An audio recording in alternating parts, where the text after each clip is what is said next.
നമസ്കാരം. Raf talk ഫുട്ബോളിലേക്ക് അവർക്കും സ്വാഗതം.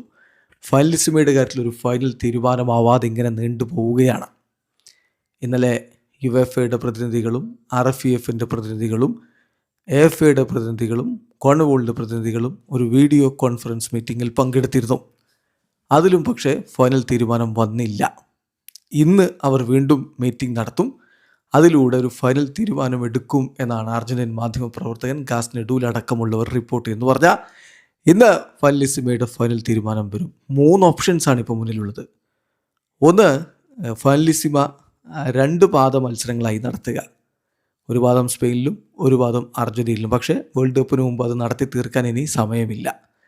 രണ്ടാമത്തെ കാര്യം, ന്യൂട്രൽ വെന്യൂവിൽ കളി നടത്തുക.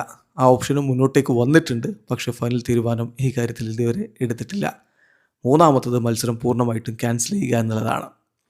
അപ്പോൾ ഇതിൽ കളി നടക്കും എന്നുള്ള ഒരു ചെറിയ ഒപ്റ്റിമിസം, അതും വലിയ രൂപത്തിലല്ല, ചെറിയ ശുഭാപ്തി പ്രതീക്ഷ ഇപ്പോഴും RFEF വെക്കുന്നുണ്ട്. ഇന്നത്തെ മീറ്റിങ്ങോടുകൂടി കാര്യങ്ങൾ ഫൈനലൈസ് ചെയ്യപ്പെടും എന്ന പ്രതീക്ഷയിലാണ് RFEF ഉള്ളത് എന്ന് സ്പെയിനിൽ നിന്ന് മാധ്യമങ്ങൾ റിപ്പോർട്ട് ചെയ്യുന്നുണ്ട്. ആർക്കാണിത് ബെർണാബ്യൂവിൽ നടത്തണമെന്ന് ഇത്ര നിർബന്ധം എന്ന് ചോദിച്ചാൽ യുവേഫക്കാണ് നിലവിൽ അതിൻ്റെ നിർബന്ധം എന്നാണ് ലഭ്യമാവുന്ന വിവരങ്ങൾ. യുവേഫ നേരെ പോയി, അതായത് ഖത്തറിൽ നടക്കില്ല എന്നുണ്ടപ്പോൾ നേരെ പോയി റയൽ മാഡ്രിഡിൻ്റെ തലപ്പത്തിരിക്കുന്നവരുമായിട്ട് സംസാരിച്ച് ബെർണാബ്യൂവിൽ കളി നടത്താമെന്ന് എഗ്രി ചെയ്തിരിക്കുന്നു. അത് കോൺമബോളുമായിട്ടോ AFAയുമായിട്ടോ ഒന്നും ചർച്ച ചെയ്യാതെ എടുത്ത തീരുമാനമാണ്.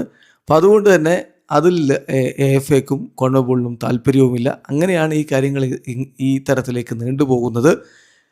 ഏതായാലും യുവേഫ വിട്ടുവീഴ്ച വരുത്തുമോ അതല്ല മറുഭാഗം വിട്ടുവീഴ്ച നടത്തുമോ, അതൊക്കെയാണ് ഇനി കണ്ടറിയേണ്ടത്. ഇന്നത്തെ ഫൈനൽ മീറ്റിങ്ങിൽ ഒരു റിസൾട്ട് ഉണ്ടാവുമെന്ന് തന്നെ പ്രതീക്ഷിക്കാം. വീഡിയോ അവസാനിക്കുന്ന ഫുട്ബോൾ ലോകത്ത് കൂടുതൽ വിശേഷങ്ങളുമായി റാഫ് ടോക്സ് എത്താം.